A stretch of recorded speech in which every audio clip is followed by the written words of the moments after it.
Well, welcome everybody. I have some prepared remarks, but I want to first say something that is of the moment here. I've been informed that our registration has crossed the 3,000 mark, which is far, far and away above anything that we've seen before.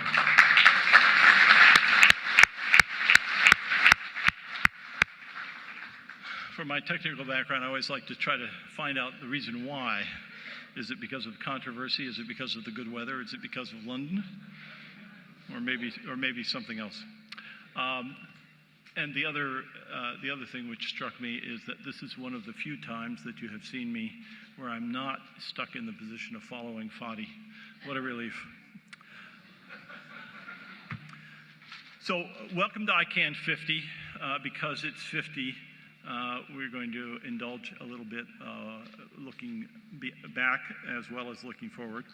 I want to particularly acknowledge the representatives from the various governments around the world who are here today, partly for the ICANN meeting, but most particularly for the high-level meeting that is taking place today as well. So, Your Excellencies, ambassadors, ministers, Minister Vasey, and senior officials, welcome, and thank you for joining us. I'd also like to extend a warm welcome to the leaders of our sister technical organizations, and also those from business, civil society, and others within the global internet ecosystem. And the global internet ecosystem is the real focus of what brings us all together. ICANN plays a specific, but certainly not the totality of that role. So to all of you, thank you for joining us in this historic meeting in a truly magnificent city, one that my wife and I always enjoy the opportunity to visit. So when it comes to the internet, where's Minister Vasey? They're sitting right here. When it comes to the internet, the British have, in a sense, shown us the future in a prescient way. A few years ago, the British government moved oversight of the internet from the Ministry of Trade and Industry to the Ministry of Culture, Media, and Sport. So that may not seem like an important event to people who are watching a small bureaucratic change inside the government, but viewed from a larger lens, like a forest that's going from its initial growth through several phases before reaching a mature state. I have been privileged to be part of this process for a long time, and the whole process was predicted by the second American president, John Adams, in the late 18th century.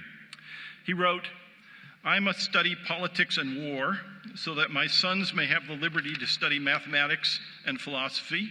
My sons ought to study mathematics and philosophy, geography, natural history, naval architecture, navigation, commerce, and agriculture in order to give their children a right to study painting, poetry, music, architecture, statuary, tapestry, and porcelain."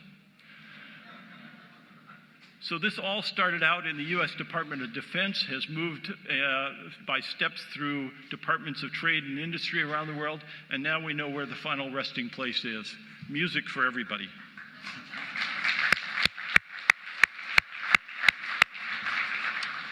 So in no small way, the internet works because of you and everybody in our community of volunteers who donate a lot of their precious time, and because of the diligent staff that brings us together 3 times a year at different locations around the world. Our world, the internet world, is constantly evolving and changing to meet the ever-changing number of global internet users. But in this constant change, it's easy to sometimes forget people who have been with us for a long time and have helped bring us to where we are today. I want to acknowledge 2 people in particular. Raul Echeverria is an inductee into the Internet Hall of Fame, founder of the Internet Address Registry for Latin America and Caribbean, or LACNIC, and for the past dozen years has been the executive director. The bad news is that Raul is leaving that position at the end of this month. The good news is that the Internet Society has announced that he will be joining the organization as its Vice President of Global Engagement. So we congratulate Raul with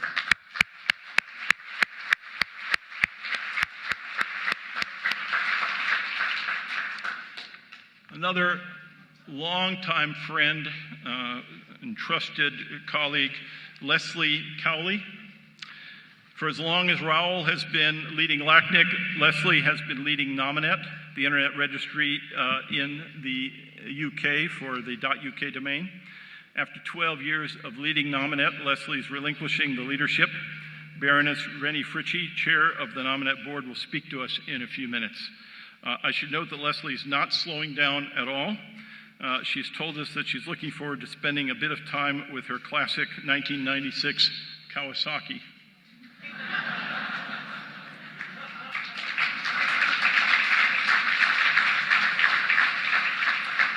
There are sides of you, Leslie, that we did not know. So here we are at the 50th meeting. Since 1999, we have met 3 to 4 times a year at locations around the world. My official meeting was not until ICANN50 in Bucharest, Romania, which means I've now attended more than 36 meetings, and in the past, many of them have been swirled in heated controversy, unlike this one, which is smooth and has no issues whatsoever. I sometimes wonder how I would have been affected by all of those controversies, which were often framed by loud and emotional voices. If I had not been subject to all of that, would I be different? Perhaps I would look different. There we go.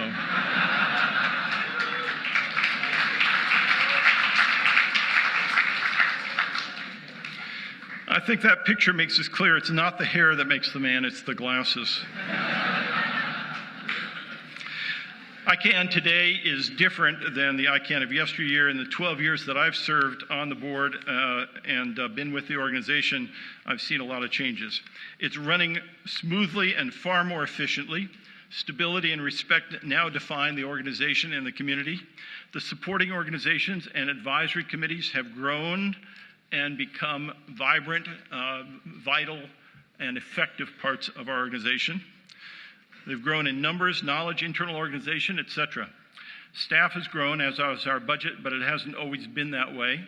In November 1998, a month after ICANN was incorporated, there was a small meeting of a group of internet pioneers just outside Boston in the US. Their mission was to figure out how to move ICANN forward, and that was the beginning of a journey that brought us here today. We have a picture of the first board of directors that helped establish that foundation. The person second on the right, Esther Dyson, was the chair of the board. She is on her way, but probably not here yet. But when she does arrive, if she arrives in time, I will make a point of pointing her out, and we will welcome her. It has been a long, arduous, and but very, very productive journey that's brought us here. Among the top priorities in the early days was to define ICANN through to be transparent and accountable. Those priorities have carried over to our work today. Accountability and transparency is the theme of our lead review in our affirmation and commitments. The recommendations from the second Accountability and Transparency Review team were delivered at the end of 2013. I'm happy to report that the board and the staff have worked diligently since then to study and plan the implementations. Later this week, the board will pass a formal resolution adopting the ATRT2 recommendations and directing staff and others to implement them with regular reporting of progress, and that will commence immediately. In fact, some of what was able to be done has already been done and it's in progress. Another review that's built into our affirmation commitments is the Who Is review. We're committed to implementing the recommendations from the Who Is review team. That work is proceeding smoothly and moving toward completion. And in parallel with that, on a much longer time frame and a kind of more strategic activity, we started up by board resolution in November 2012, a process to examine who is from first principles again. And out of that, rather quickly was formed an expert working group.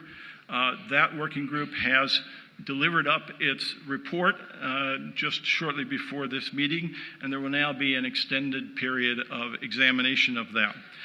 It was a 15-month or even longer process that has recommendations related to what we're calling the next generation of registry directory service. I was fortunate, along with my colleague on the board, Chris Despain, to be a part of that working group. An incredible amount of work and quite a lot of energy and thoughtfulness put into it, and yet some very, very hard, difficult problems that still remain to be considered carefully. So I commend to all of you and to all of the people you work with to read it and think it through and participate in the process that's coming. It is not certain. We have not laid out what the next steps are. We're not going to go from that report to implementation directly. But I want to congratulate Jean-Francois Baril and the entire expert working group team for their arduous work. So a lot has been accomplished, still a great deal to be done. There's no chance that we're going to sit idle. So whether this is your first meeting or your 50th, I hope you all have a good and productive week. And now it's my pleasure to introduce Her Majesty's Parliamentary Undersecretary of State for Culture, Communications and Creative Industries, the Honourable Edward Vasey, whom, along with the UK government, I would like to thank for supporting this meeting. Ed?